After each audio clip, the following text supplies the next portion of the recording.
I would say like maybe in front of the podium or behind it. You can stand behind it if you want.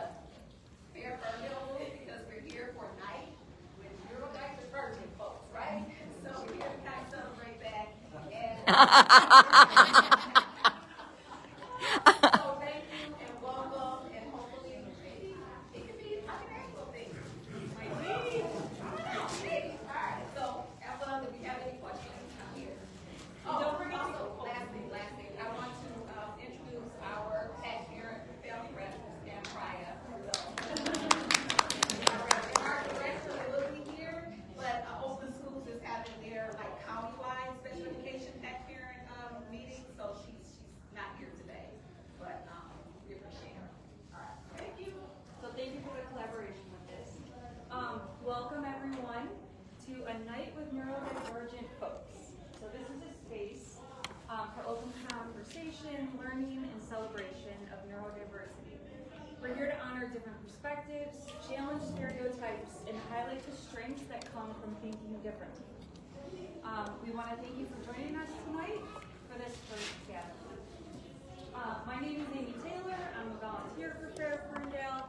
Fair Ferndale is a small 501c3 nonprofit dedicated to ensure the fair and equal treatment to everyone who works, lives, or plays in Ferndale. To learn more, there's literature on your tables. Check us out. We meet monthly at the library. And so please grab one on your way out.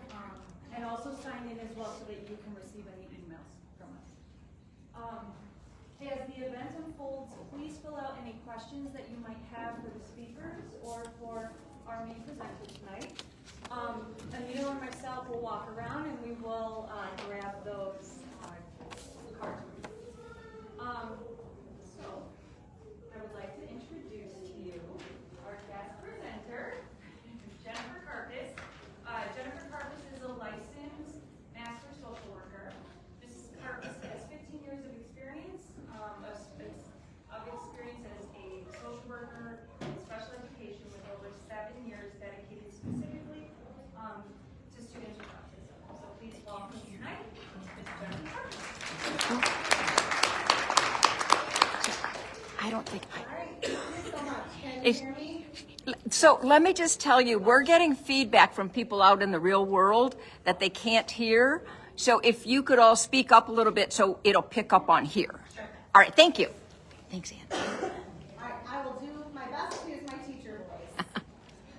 So thank you so much. I am not a public speaker. And I feel like this is my first time kind of talking to a group like this, but I was reached out by Mary to see if I would come. I wasn't really sure kind of what direction to go, just a baseline knowledge and understanding of like what autism is and what neurodiversity is. So when I'm speaking, I'll probably kind of take a little bit more of like the educator, perspective on it. So I started with this quote because this is one of my favorite quotes. And I think that as years have progressed and we've kind of moved past autism awareness and more towards autism acceptance, this is a really great quote. And it's what we did when we knew what we knew, and when we know better, we do better. And I just love that quote because I think it gives every single person a lot of grace in knowing like wherever they are in their knowledge and understanding of autism and neurodiversity. And just, you're always going to be learning, and you can kind of just always, when you know better, you do better, and you just take the next steps. So wherever you are as far as understanding autism here tonight and neurodiversity, just take it with it what you can and, move forward and know better and do better. So I'm a very visual thinker, and again, I work in a school, so I wasn't quite sure how to kind of explain autism, so I always like to use this picture with my students. So as we know, our brains are responsible for so many things, and our vision, and our hearing, and our senses, and our emotions, and our understanding, and our communication. And so when we look at this, if we think of like all those neurons in our brains like a roadmap, this is what we would consider kind of like a typical brain, where all lead to to all of those different pathways. And so with a person who has a neurodiverse mind or has autism, their roadmap kind of like was a little bit more like this. And if you'll notice, there's a lot more going on in this photo, and there's lots of different routes, and there's different pathways to all of those things. And so that's kind of how I always like to think and describe autism when I'm working and talking with kids, is that all of these, traits, all these functions that our brains do, they still do those things. They just might take a different path or a different road. So I love how you can see how there's like, sometimes there's some obstacles in the way, things like that. So just kind of highlight to you that, sorry, I lost your train of thought, but just that all of the brain is still working. It still does all of those things. It's not a deficit. It's just taking a different pathway to get to all of those things. And so what that can mean is, depending on how those like pathways kind of move, that kind of can just describe like how it's mapped. So, every person in this room, whether neurodiverse or not, has different likes and dislikes and different attributes and different ways that their brains process information in the world.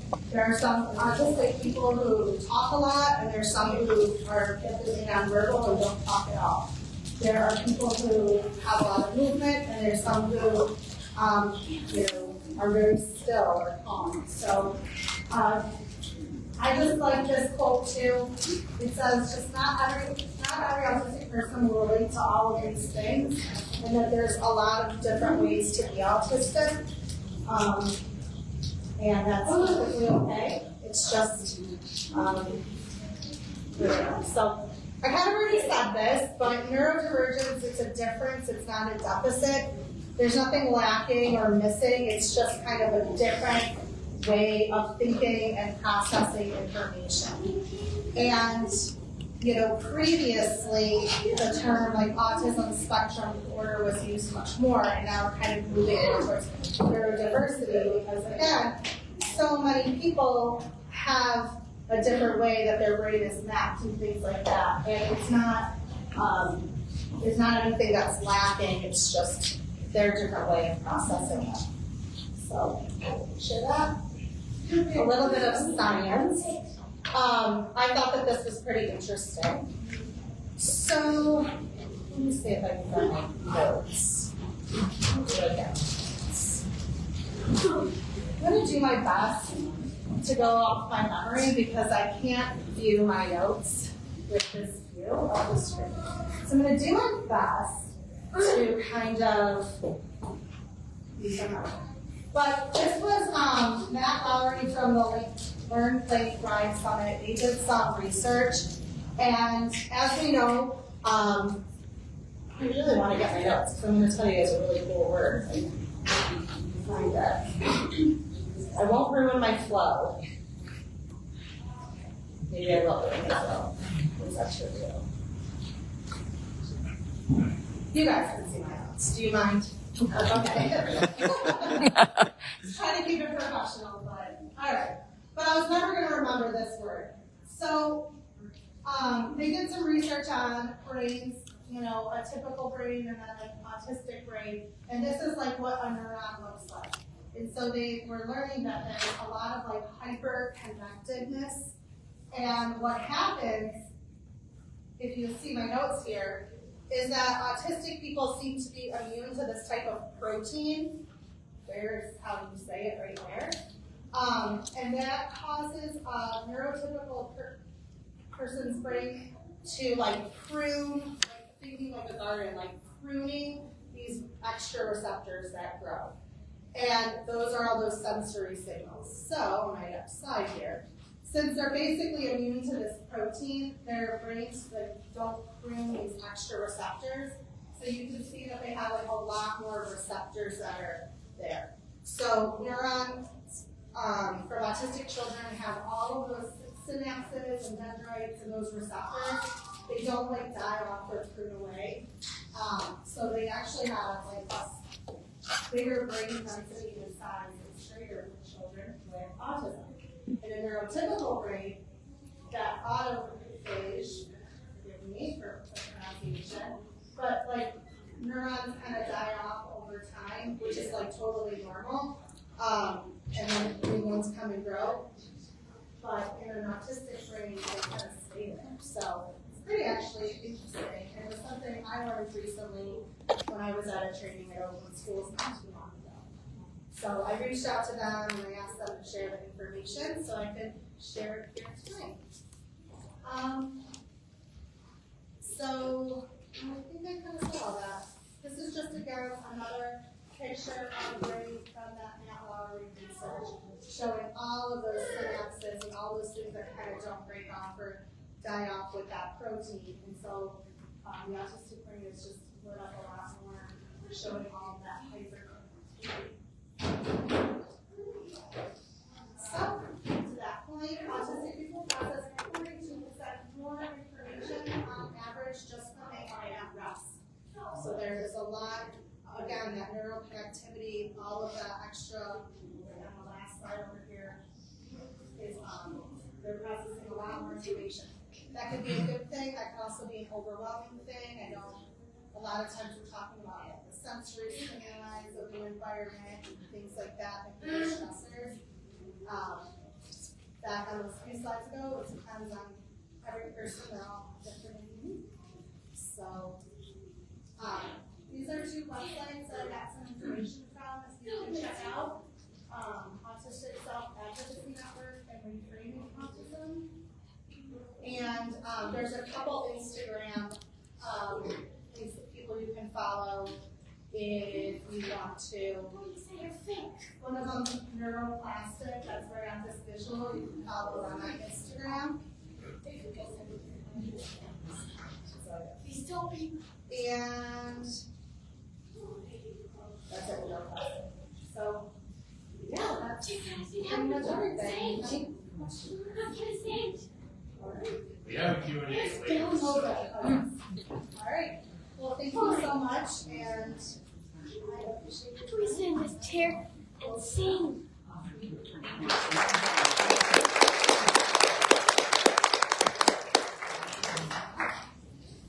Again, if any questions pop up, Emil or I will walk around and pick up any of those note cards. I'd like to introduce to you tonight Kevin Roach. Kevin is one of our board members here out here at Ferndale, and it was his vision and involvement to make tonight's process, or to make tonight's event possible. So please welcome Kevin Roach.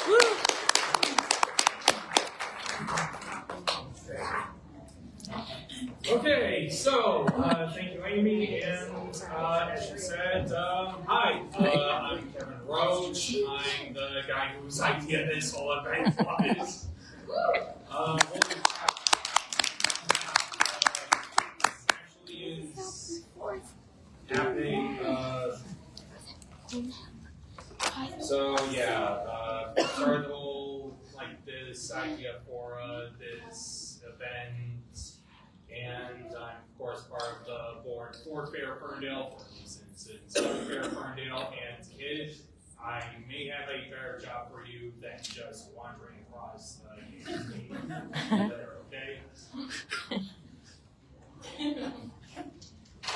Now, for the record, to clear up a couple things.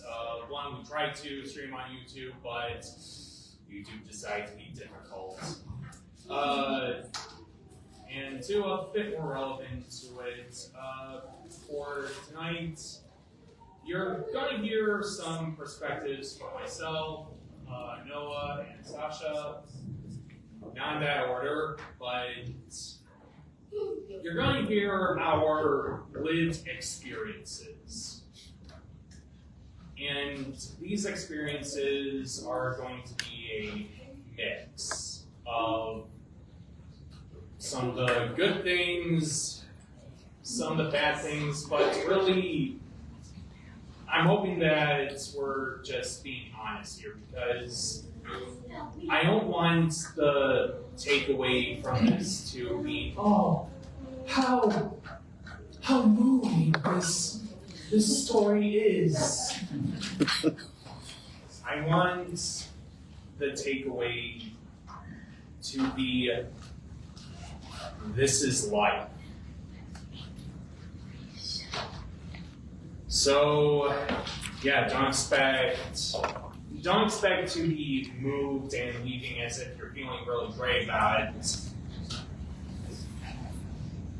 Expect to leave thinking a lot, like along with those feelings. But I think I'm going to hand things over to Noah here, who will be our first speaker and tell his story.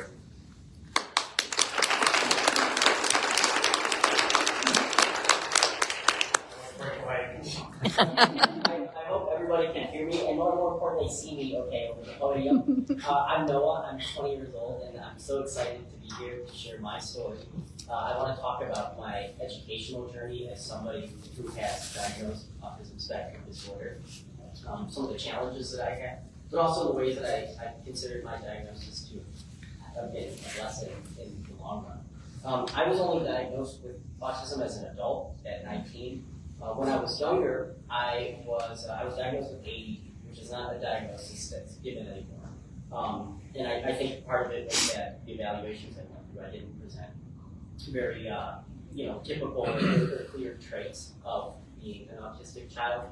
But looking back at my childhood in retrospect, there's a lot of moments that I can identify as points that are very clearly demonstrated having traits of autism. For example, I can remember quite clearly always struggling with eye contact when I was younger. Shaking somebody's hand and looking at them in the eye was something that I had to consciously force myself to do. I had to learn to do it. I had to learn to pick up on social cues. And I struggled sometimes socially with being able to relate to all my peers.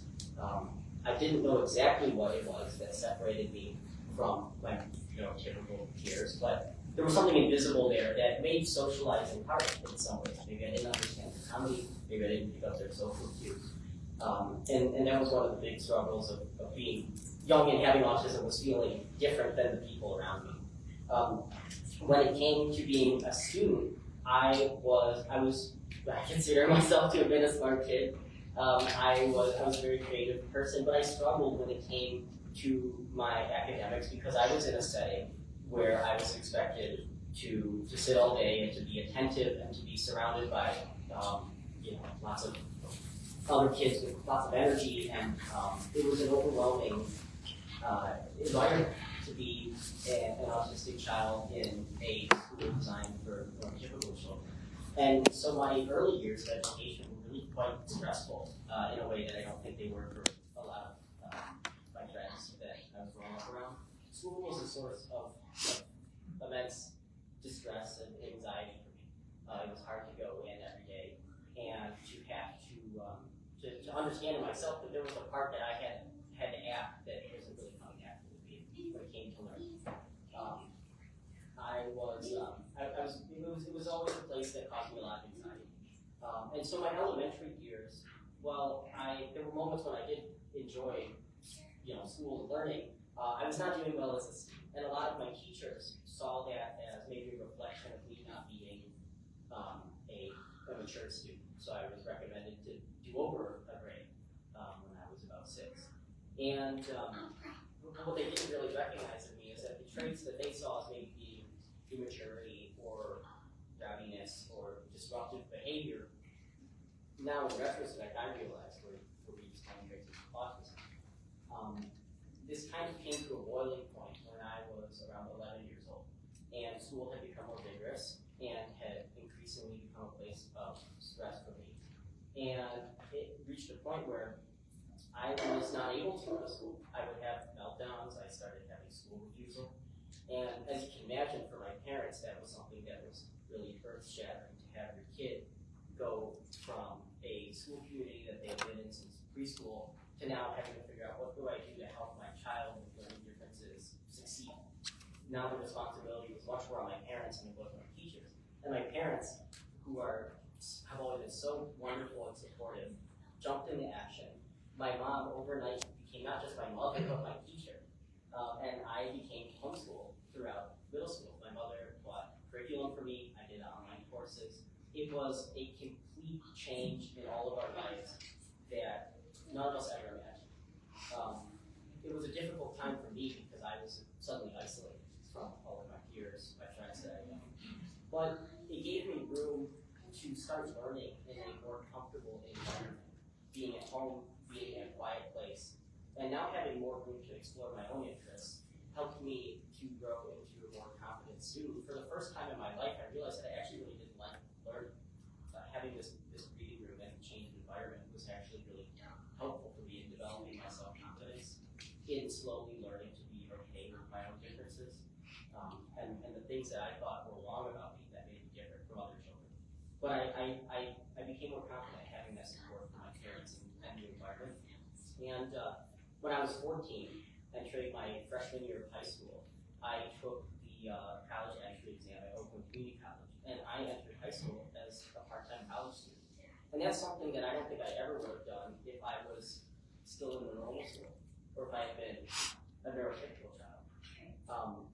By the time I graduated high school, I entered university as a junior, and recently I got my bachelor's degree, and now at 20, I'm in graduate school. And I don't bring this up to brag about my own accomplishments, but to highlight that this journey that completely changed my life in a way that I didn't predict, that my parents didn't predict, was a blessing that came out of a really difficult thing in my life, being autistic. I recall when I was around 12 being very nervous that I'd never be able to grow up normal. I was very anxious. I was worried I wouldn't be able to leave home. I was worried I wouldn't be able to travel on my own. I was worried college would be a struggle for me. And I remember asking my mother if she had these worries for me. And she told me, of course not, that she believed I would grow up into somebody who's capable and able to be a functional adult and find my own way. And when I think about that in retrospect, I think she was completely honest in that. She really did believe in me. And I think that was the biggest gift that I was given as someone with autism, as someone with learning differences, was having parents who were there for me no matter what. They weren't trying to make me conform. They weren't trying to whip me into shape. They weren't trying to force me back into an environment that didn't work for me. They were incredibly, incredibly accommodating and understanding, and they helped uplift me so that I could become somebody who was, so that I could become a better student, so I could become somebody who's more comfortable with myself. I credit my parents with doing so much to help me grow into the person I am now. And I think the lesson, maybe my story could help some parents here who are the parents of autistic children who might be worried about how their children will fare in school, might be concerned about their children's future. I think the most important thing is helping your kid find themselves in an environment that works best for the way that they learn, and that makes them understand that what they may perceive as differences and problems with themselves aren't actual problems, they're things that make them unique. And so I had the privilege of being able to take these problems and turn them into a unique feature of myself that actually helped me in life. Thank you.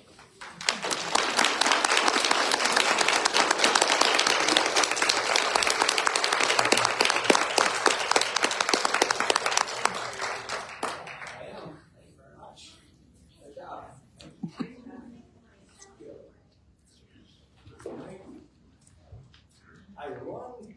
Hello. Good evening. Just a second.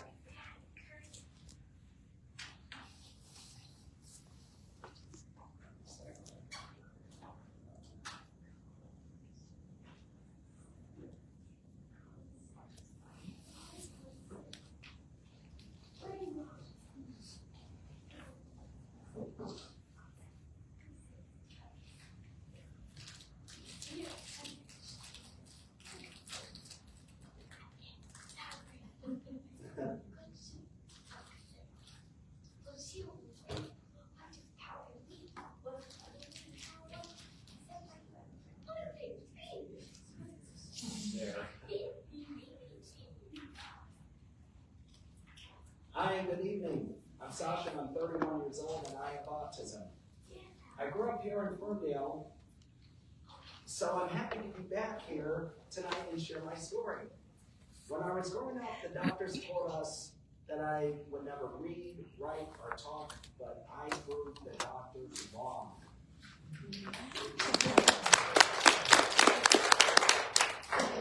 I went to therapy for many years because Mom was determined to prove the doctors wrong. Since I'm up here tonight, I guess she succeeded. It's true. My disability is non-apparent, so a lot of people assume I'm normal. Some people may think I'm not paying attention. But your world is just way too complicated for me. I misunderstand words easily. I may ask you to repeat words. I may ask you to use different words. Or I may ask you what the word means. Or I may just give up. One way I process words is to play conversations over and over in my head, to make sense of them. I'm a visual learner, so pictures mean more to me than words. I learn with my eyes, not my ears. I often ask people to show me instead of telling me. Another part of my disability is getting distracted. It's hard for me to stay focused.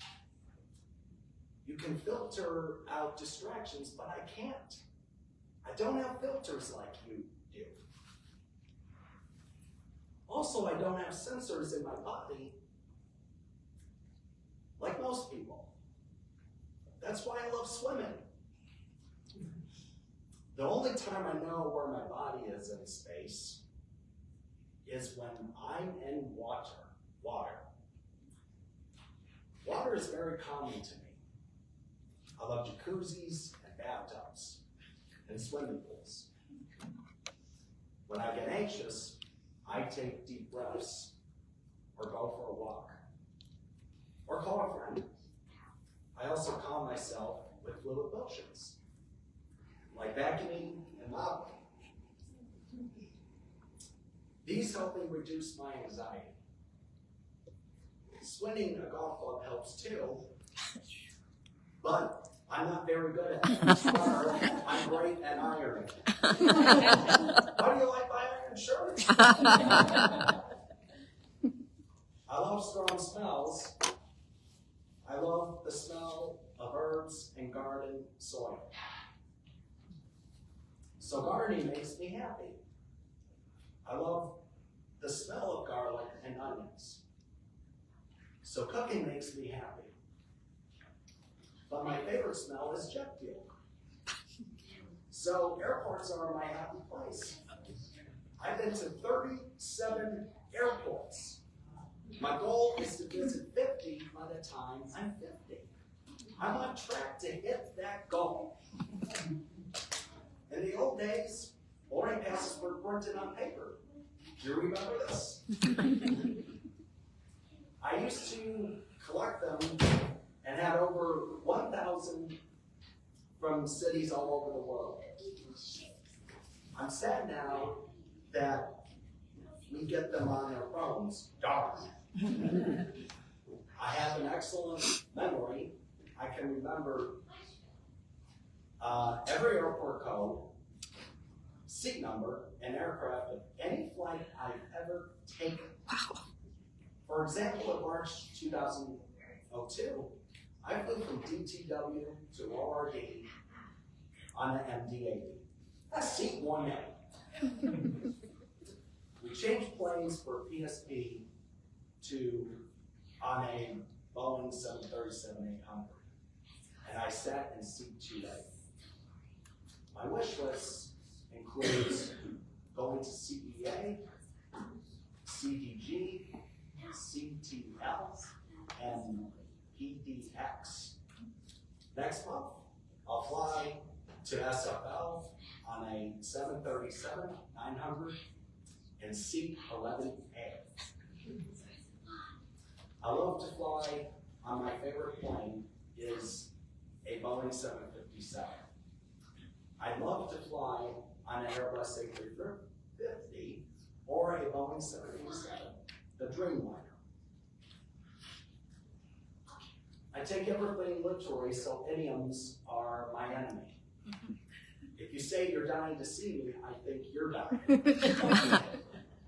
How can you be on top of the weather or under the weather?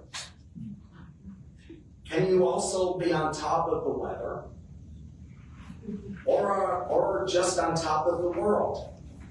Idioms really confuse me. Money is also a mystery to me. My brain doesn't understand numbers. I just use a debit card since cash is too confusing. In order to be successful at work, I had to learn job skills.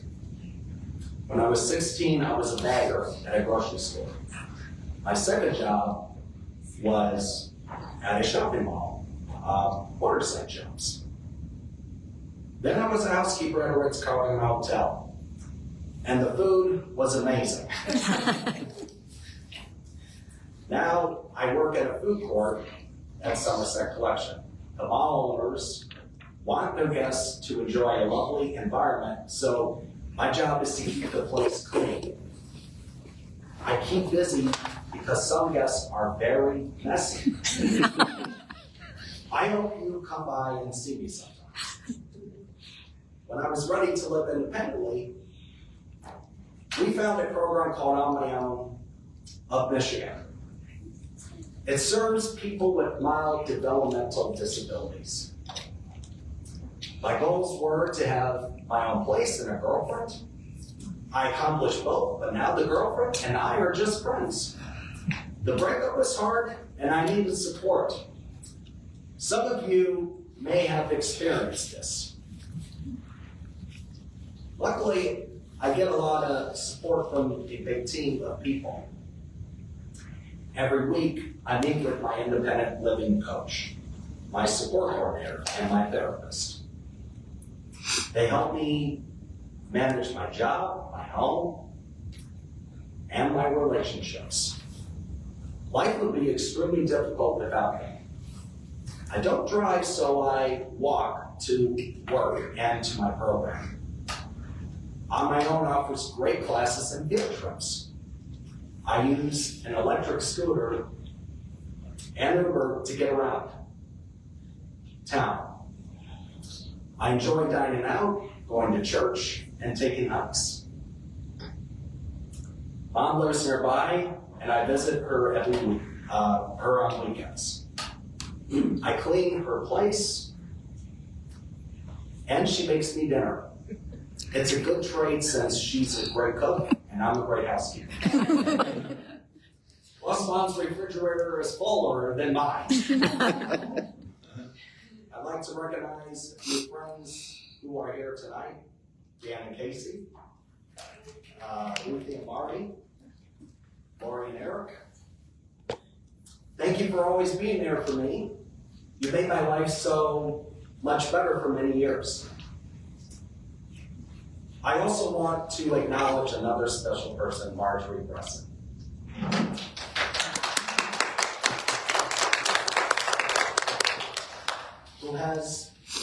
Who was my teacher for 6 years.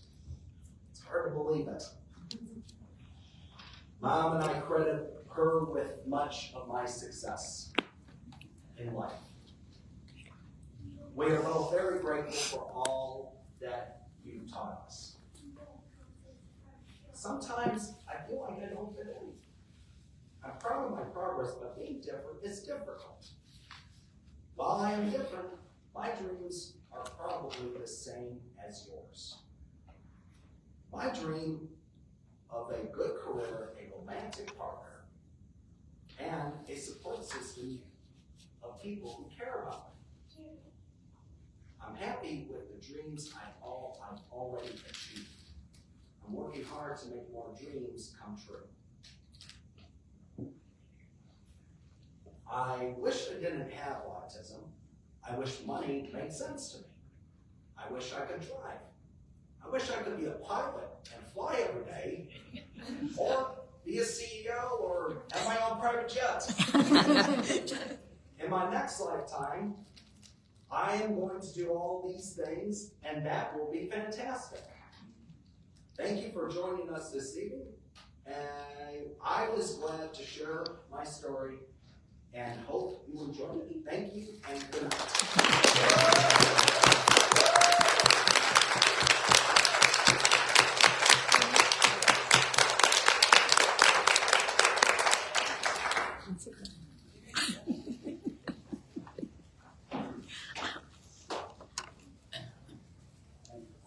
Well,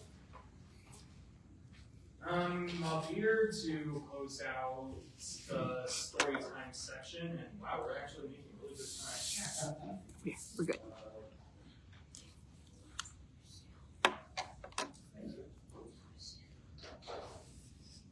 So, since age was given, I'm currently 34 years old. I'll be 35 this coming March. So, I was diagnosed when I was 3, and I was told of my diagnosis when I was about 14, 15. And for those who don't know, there are actually different, sort of like varying diagnoses given to autism spectrum. Like back then, there was what was considered minor autism, which was referred to as Asperger's syndrome. Now, this has been dropped as a diagnosis as of 2013, but I learned that I had what was referred to as Asperger's syndrome, and yes, because I was a teenager, I found the name humorous. South Park would do an episode about that years later. And like Noah and Henry, I had some doctors or specialists think that I was dumb. Like I couldn't answer a question about like why toy cat saw it, and I answered nothing. The toy cat isn't alive, and I don't think that Toy Story came out at the time. And another thought that so he won't be able to live independently when he's an adult. Well, I showed him. I wish I knew the exact name. I'll probably have to check the record so I could drive over and say, "Hey, remember me?" Give him a bit of context, flip him the bird, drive off. So we all do that. Now, when I learned that I was autistic when I was 18, I already was, like at that point I had gone through a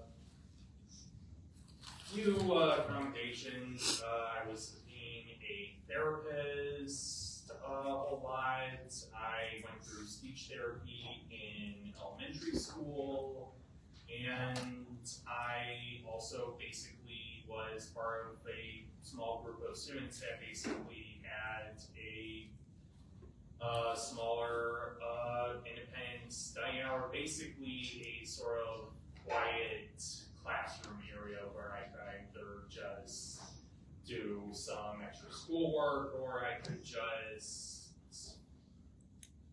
not do anything and just read most of the time. And I honestly didn't question much about it. I kind of figured, oh, this is just how it is. Okay.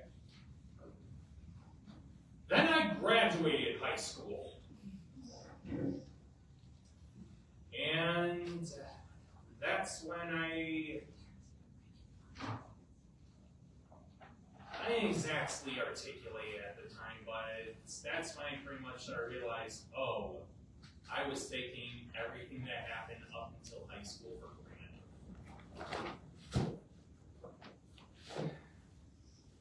Because I didn't really think too much about me being autistic. I mean, there was this one time I went to a seminar to try to learn about another person's experiences, kind of similar to this, but college was rough. Like, as I said, I pretty much took a lot of the accommodations that I had for granted. And when I started classes, I had to get accommodation forms for some of those classes, and that felt like a bigger deal to me. Like, not, and it's the sort of deal where I just started to dislike having to, because I felt, well, insecure. It was basically sort of me saying, at the time, it was me saying, I am weak, I'm not capable of this. Yeah, not really a great view of disability back then.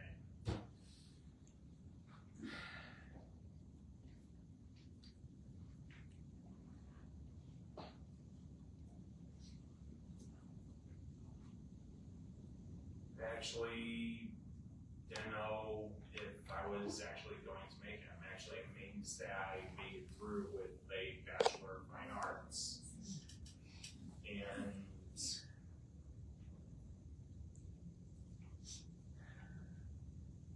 after high school, well, then I had to enter the workforce. And for the record, I graduated in 2013 in the winter of, and I started looking for work past college in 2014. First place I went to was Michigan Rehabilitation Services. And I want to give them some slack because that was under Rick Snyder's term as governor. That's the only amount of grace I'm going to give, because I don't know if they changed anything up since then, but that didn't help. Like, not just in me finding actual work. I mean, the only two jobs that I actually got was pushing carts at a fire that was in Royal Oak instead of Ferndale, and pushing carts in a warehouse over in Troy.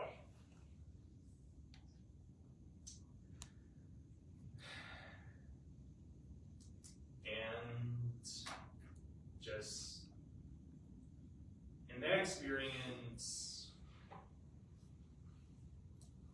made me hate myself. I hated being me.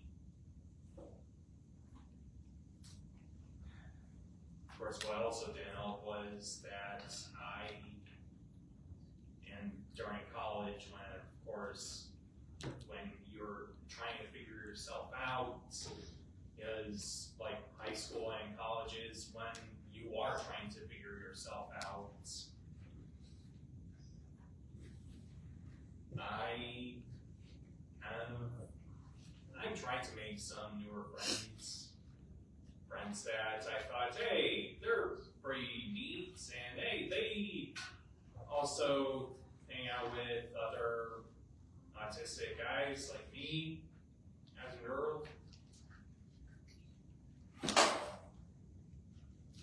That didn't really help, because I kind of started to notice something. I mean, one, some of those guys were jerks. And that's me being friendly about it. If it weren't for the kids here, a lot more vocal.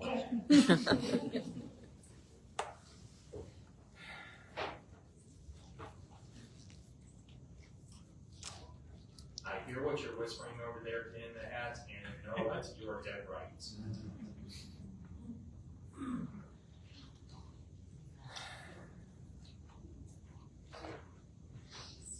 Now, something that also didn't help was in this, I felt like I wasn't getting anywhere.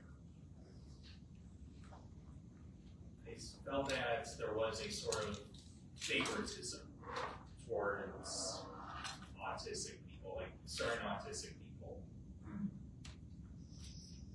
To put the most, I guess, blunt example,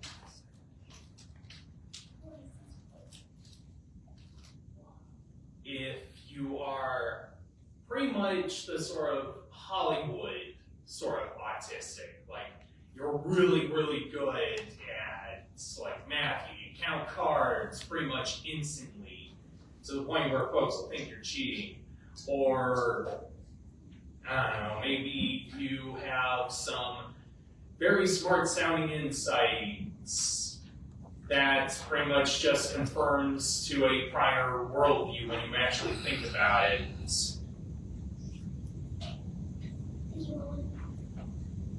When you're seen as a sort of useful in some way, you're seen as favorable. If you are not seen as useful or as, well, favorable, like maybe you laugh along with very bad jokes that are just not funny and, well, you're no longer useful, you're no longer good.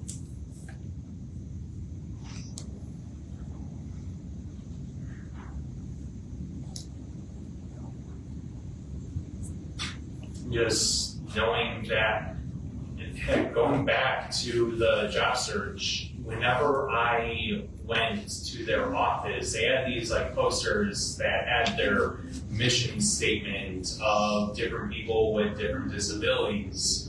And the two that I remember is one person working in like a warehouse with like a safety hat on, and another person who was working in an office but was using books. I had to wonder, where the hell do I fall in this?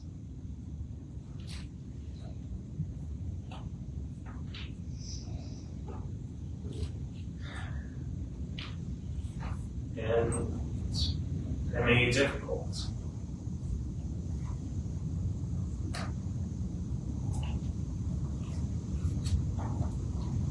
Now years would go on, and I would try and get my life back on track, and thankfully I did. I got in touch with the Autism Alliance of Michigan, who managed to help me find a real job, the one that I have now, and have had for the last like 8 years. Hopefully I can have that go on for a good decade or possibly more. But the fact that what they did when working on my case, because they did something that I didn't see from other, from MRS at the time. They actually treated me as an actual person.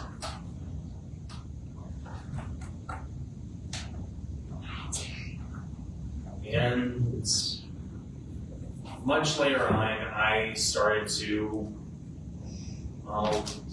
connect with other people. I reconnected with one of the friends that weren't jerks to me. We're still good friends, for the record. Or at least just friends. But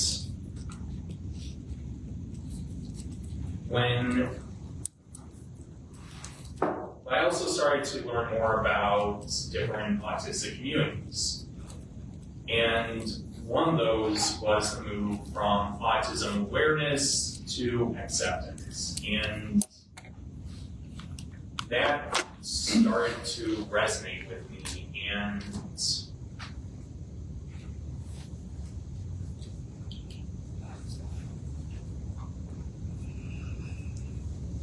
learning more about like different autistic communities and even communicating and just connecting with other neurodivergent people as well, not just autistic people, but folks that are ADHD, or actually I don't think I met someone who has Tourette's yet proper, but just learning more about different people, it helped. It helped me think, wow, I'm not the only one, and it wasn't given to me, and I didn't, like, for the lack of a better word, digest it in a way where it's a inspirational thing where, oh, so-and-so famous person has autism. A quick side note, because I don't know how widely known this is, one of the examples that is brought up is Satoshi Tajiri, creator of Pokemon, actually has never like come out with a official diagnosis. Like that rumor was from some lady who just made that assumption because her kid liked Pokemon at the time. Like just wanted to get that out there.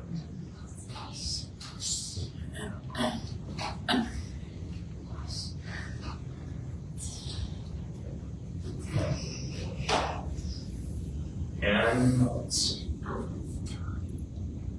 with that, I started to hate myself for this. I stopped thinking myself as lesser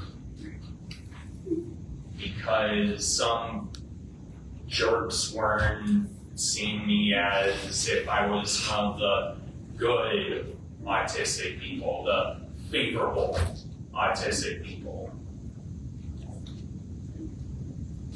I started to basically accept that, yeah, life's rough. Doesn't mean that I can let it beat me down.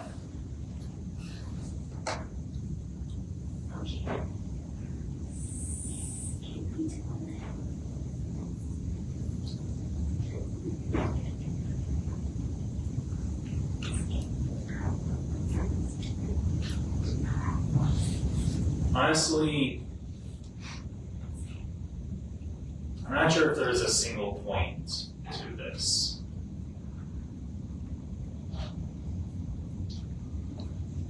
Other than maybe, like, for parents, is to maybe be a bit more realistic with who your kid is. They're not going to be Bill Gates or Dan Aykroyd, because those guys, they had their successes from completely different sources, different circumstances.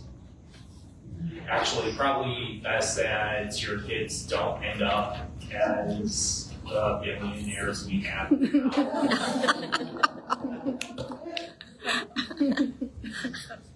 Like, at least make sure they're decent people, like they're growing up to be decent people.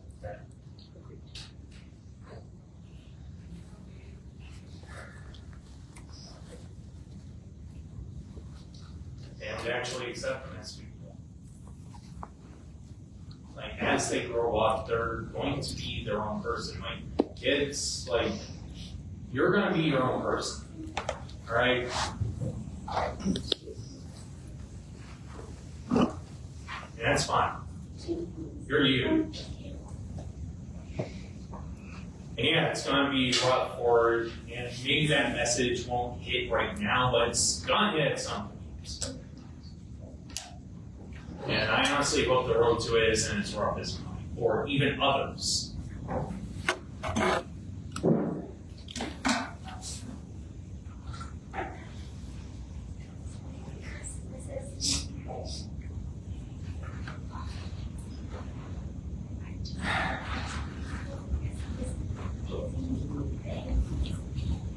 How are we doing on time?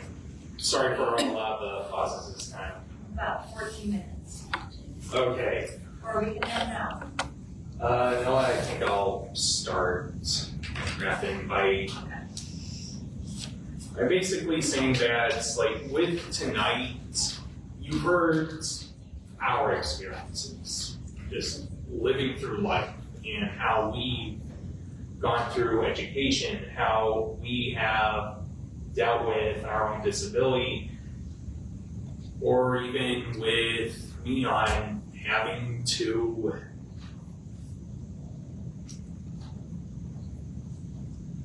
share this without, like, just pausing outright and just breaking down, either in screams or tears, either or. But know that we didn't cover everything, because, well, of course, there are other forms of neurodivergence out there, but there are also other people who have different perspectives. I mean, Black kids, there's like perspectives from different races, genders, sexual orientations, cultures. They all have their own unique perspectives on what they've had to go through. So if there's any other sort of takeaway here, it's that we're not the only stories. So maybe talk to us. Please listen to us. Thank you.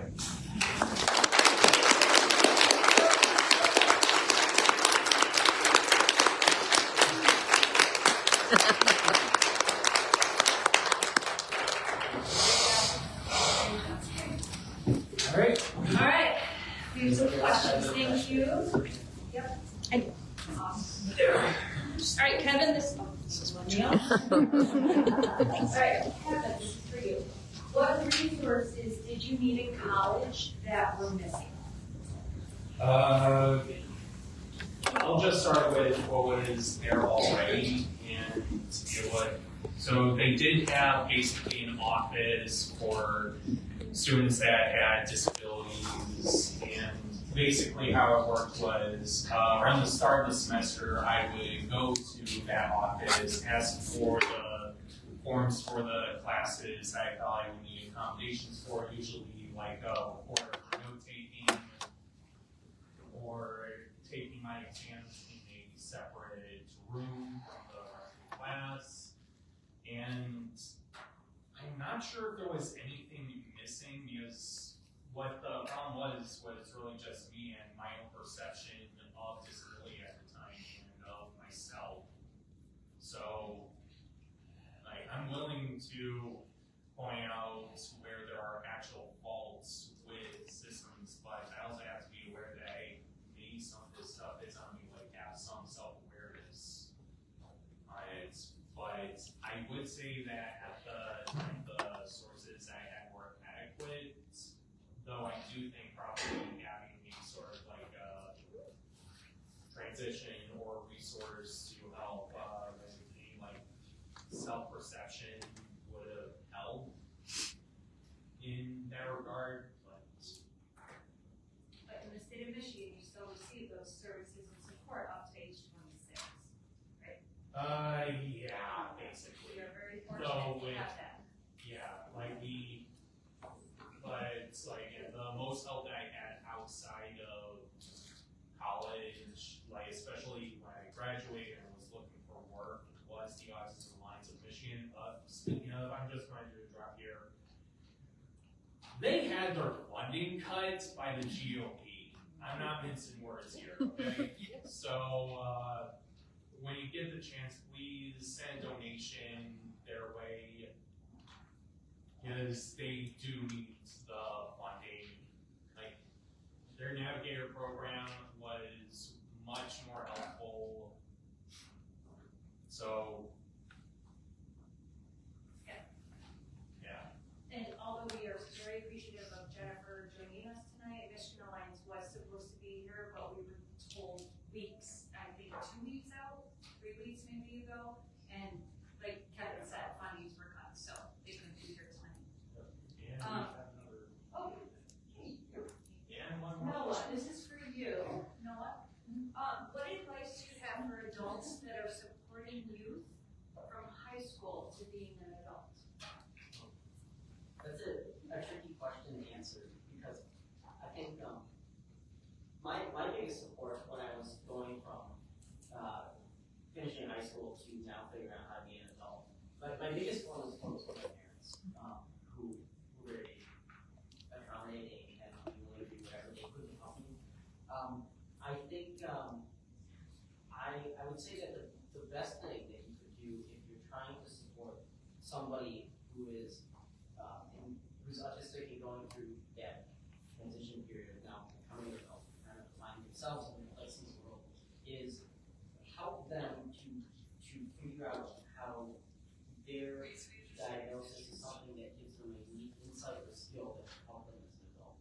I think feeling like going from a child who felt that I was very different, that there was something wrong with me, to now an adult who recognizes that being on the autism spectrum is not something that is a hindrance to me, but it can be something that gives me insight into the world, into the field I study. It gives me a special way of looking at my interpersonal relations. I think helping young adults realize that is that they have that in themselves, that there's not something broken about them, that they are just as capable, and that they have a gift, and helping them understand how to use that. I think that would be the biggest thing that I would say has been helpful for me as I became an adult.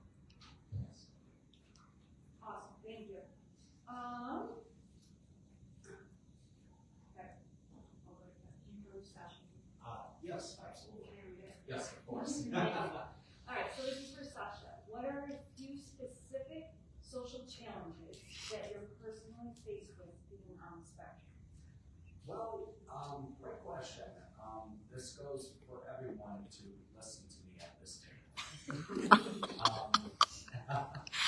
Do you understand the question? No, I do not.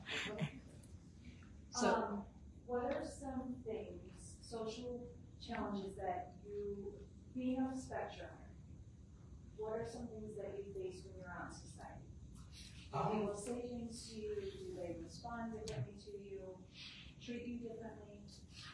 Well, in the past, I was bullied in middle school, and that was not good, and they were picking on me, and I made a mistake, and I should have not done that. That goes for everyone, for future on the spectrum, that they should stand up for themselves and ask for safe help.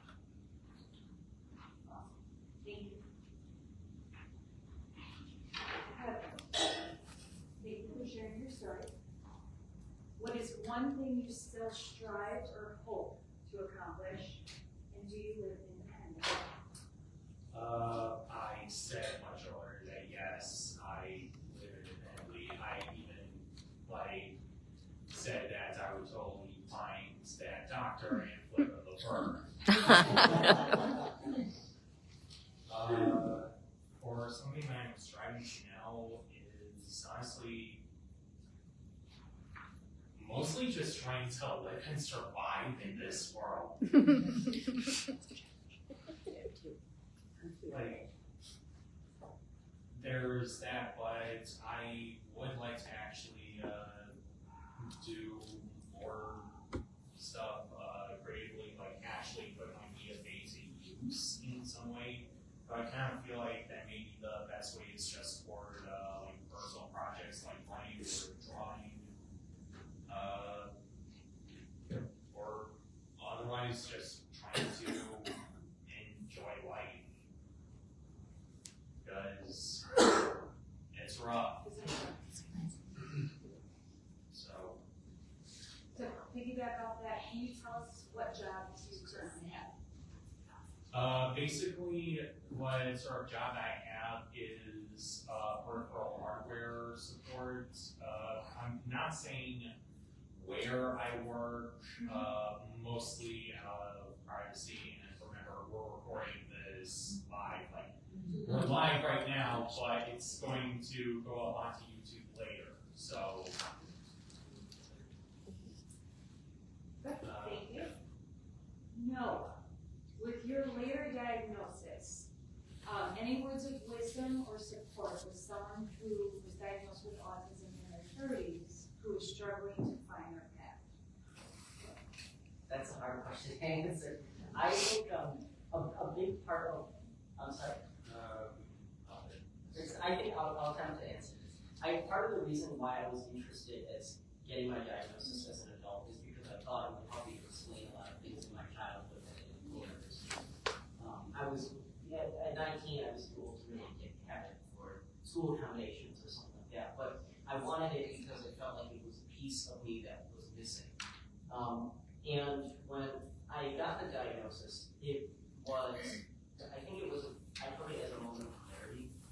I'm being a little bad, and I identified moments in my life that I thought something was wrong with me and saying, this is really happening. And it's a hard thing to realize, to have this, a new diagnosis like that, and to have to reevaluate the rest of your life. But I think maybe the most important thing I can say that helped me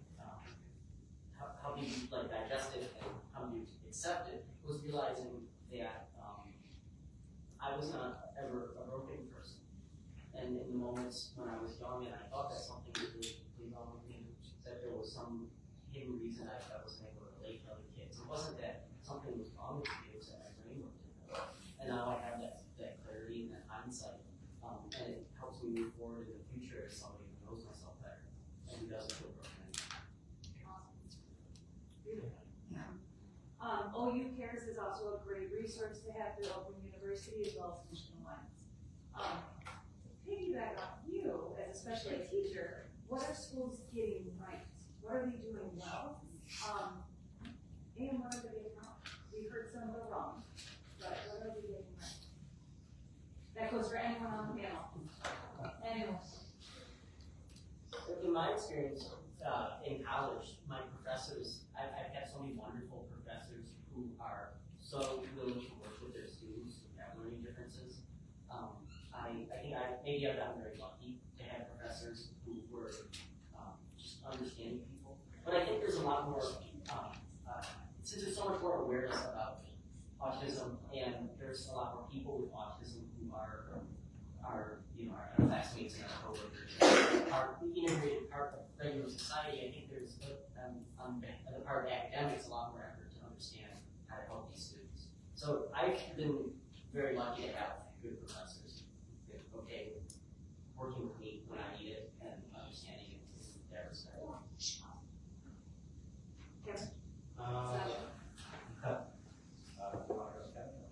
Yeah, I'll start. For one, I haven't been to school for over a decade, probably a bit more, but from what I recall is that from middle school through high school, I basically was basically part of special education course kids, and I kind of feel like that one issue is that often, and I think it's because I think part of the issue is with like budget for resources is that often a lot of students that have like varying needs of support or need different kinds of attention often kind of gets lumped together into just one course, and they kind of just call it a day and try to get everyone on board. It's like just being the same course in room. Oh shoot, I actually just remembered something actually much earlier where even with earlier education probably have that, hey, are we actually asking the right questions for the answers that we want? So probably having like an understanding of each student that is going through that program. But that's kind of what I'm thinking. Oh, also actually teaching the actual student body a bit more about disability, about autism and ADHD, just actually having that understanding a bit more like available and accessible, especially at a much earlier age, so that they don't spend a lot of their childhood being insufferable twins or being terrible adults afterwards. Yes. My advice is be respectful, be kind, be patient, because people struggle in this world. And it's not perfect, but and the Best Buddies program has helped me a lot. And the Schreiber family started this program, and I was very lucky because I had two peer buddies. One was named Marino Cabrera, Nordstrom, and the second buddy was named Jeremy. And Kuroga, he was my special ed teacher in this program of Best Buddies. It's for people with disabilities and it's people without disabilities. And now I just read that there is a Best Buddies Lemming going into Ann Arbor. That's awesome. Yeah. And a lot of schools do have that currently, whether it's the PALS program or the PURE program. So, yeah, so a lot of that includes Thank you, Amanda and Jennifer. So on my own Michigan, Yes. you cares Michigan Alliance of Autism. Michigan Autism Alliance of Michigan.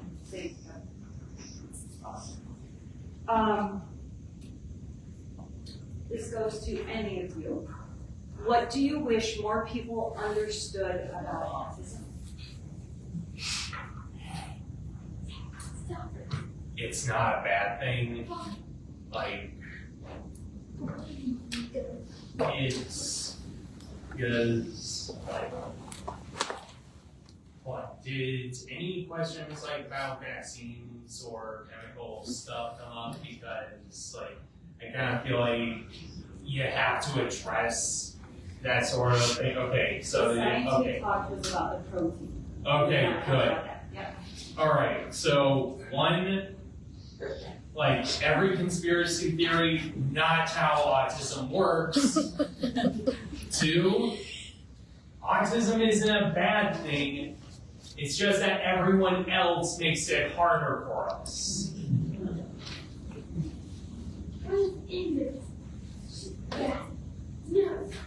Yeah. Sasha. Yes. Sasha.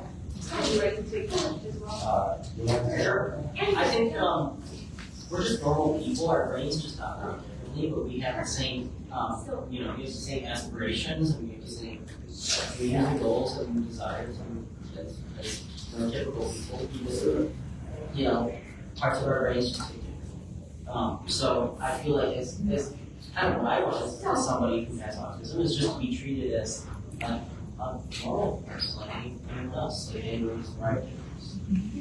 Well said. Well said. I want people to that I'm gifted in this world, and I'm proud of who I am, and I love my independent life, and I'm succeeding, and I want everybody to know that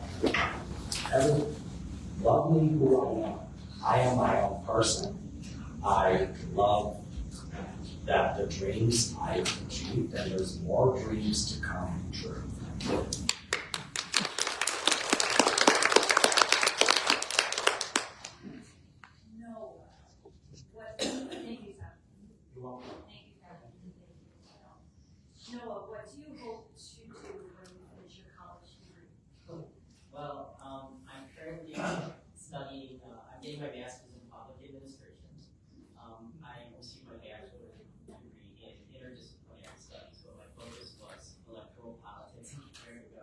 So I would like to be a civil servant and work in government management.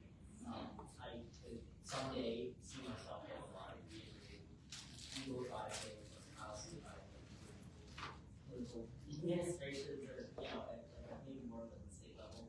I don't know how thrilled I am right now about working in federal government. The job prospects for the public administration students are not looking great at a federal level, but there's plenty to do in Michigan and in Metro Detroit and those counties. So I see myself working somewhere in government and out of county. Thank you. This goes for anyone on the panel. What are the societal or social stigmas still being faced by autistic people currently?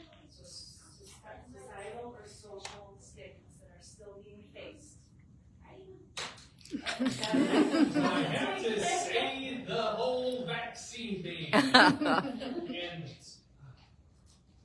okay, so from my perspective and experiences, like one, a lot of these aren't really, like, obviously they're not new. I mean, there is, like, obviously the whole, like, demonization of, oh, the autistic, like, your kid's autistic, they're not going to succeed at life. No, we're going to live our own lives. And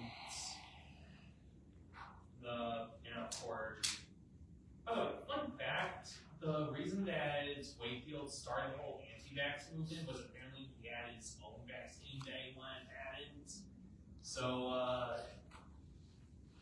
thought I'd throw that out there because, it still, like, ties to the whole, like, anti-vax, so it's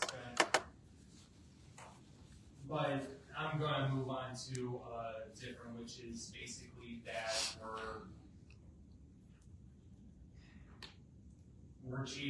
we're basically where, like, often I've seen, like, some autistic folks being pretty much ostracized or as childish or that, oh, we can't take any jokes even if the jokes themselves are terrible, or we just don't find it funny.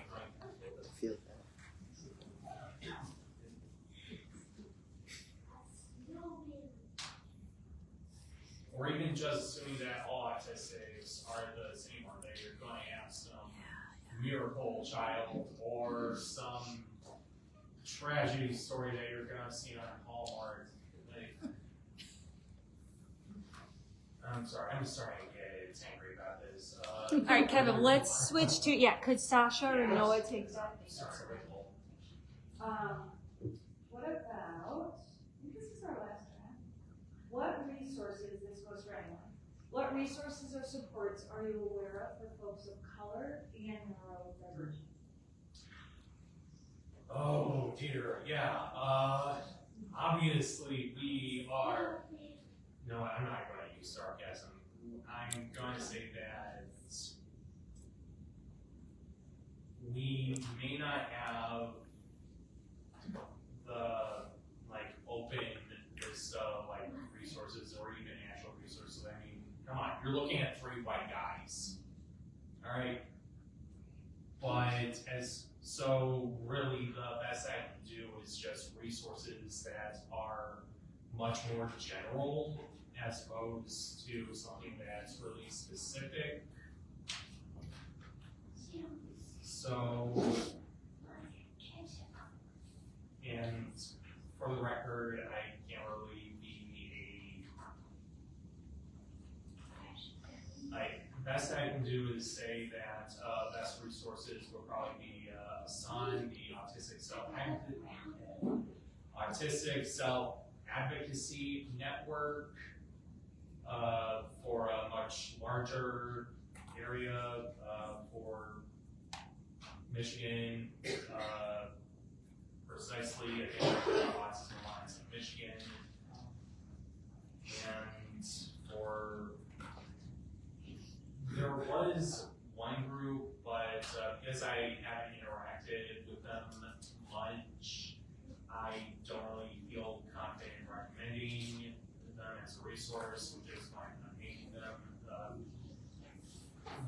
want to say that, like, for whatever resources that you're looking into, make sure to vet out, like, especially what their mission statement is.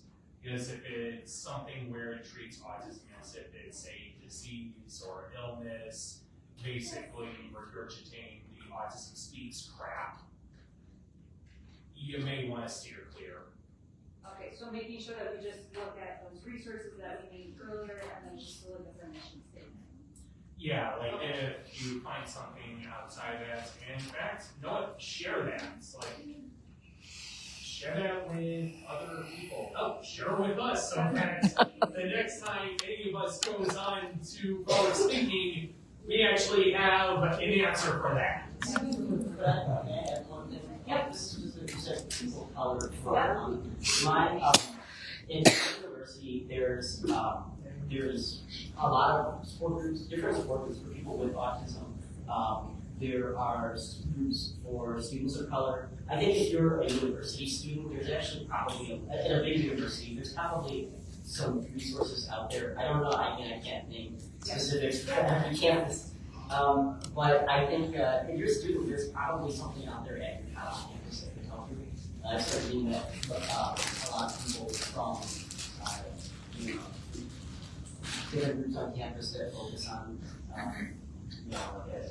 helping students with autism, giving them resources, giving them a support group. So I'd say look at your college campus if you're a student like that. Ms. Carpet?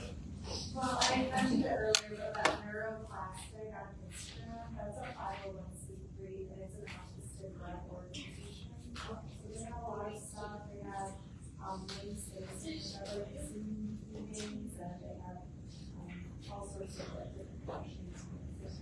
Also, you can log in through Instagram, they have speakers. Okay, awesome. Another great resource, and just thinking Open Schools also offers free programs as well that they can also, you can join through Zoom too. So, awesome. Did you want to share anything? Well, I just want the world needs more acceptance for autism and people with different kinds of disabilities, and we need acceptance for all. Absolutely. Absolutely. Thank you, Sasha. This is our last question of the night, I believe. This is for, no. So if neurotypical means a brain that is not neurodivergent, why use the word typical when it's so close to normal? Well, everybody's brains operate slightly differently from one another. So there is no maybe definitive normal for how a brain works. But I think using terms like neurotypical as kind of an umbrella term for people who are not on the autism spectrum or maybe don't have certain if you don't have autism or ADHD or Tourette's or one of these conditions that's on the spectrum, it's kind of an umbrella term for just saying that we have a more typical operating brain. I think it's a better way of saying it than saying, oh, one person's normal and autistic people are different.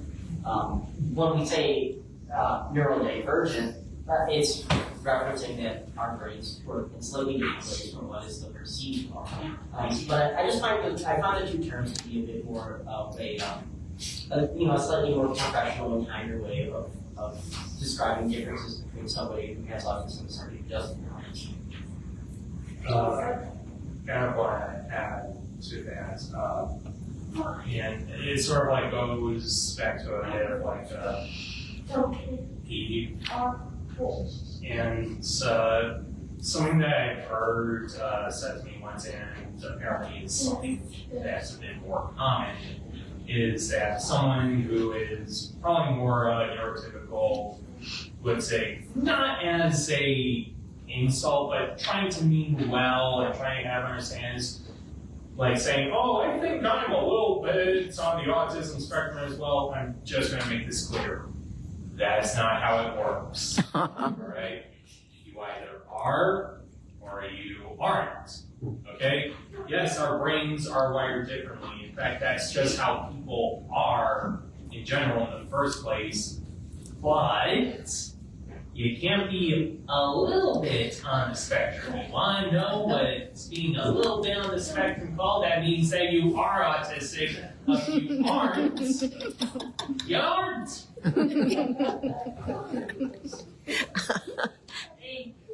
All set. All right, any other questions? All right. Great job, panel.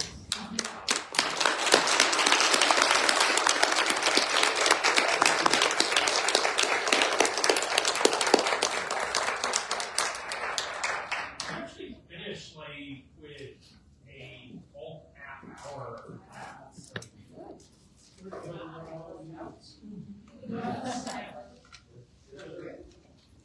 Awesome. All right, thank you again to our panel. We have Sasha, we have Kevin, and we have Noah again.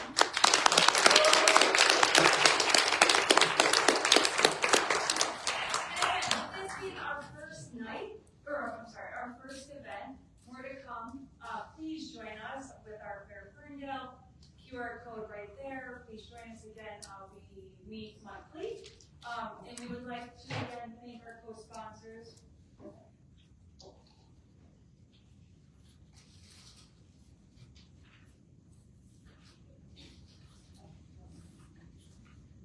Oh, sorry. All right.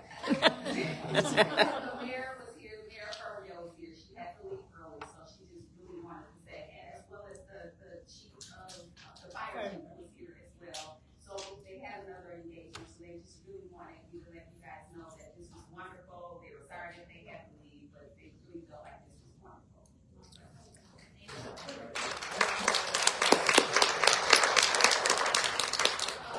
And again, we want to thank our co-sponsors, Ferndale Public Schools, the Parent Advisory Committee, PAC, Ferndale Youth Assistance, Fair Ferndale, and Southeastern Oakland Coalition.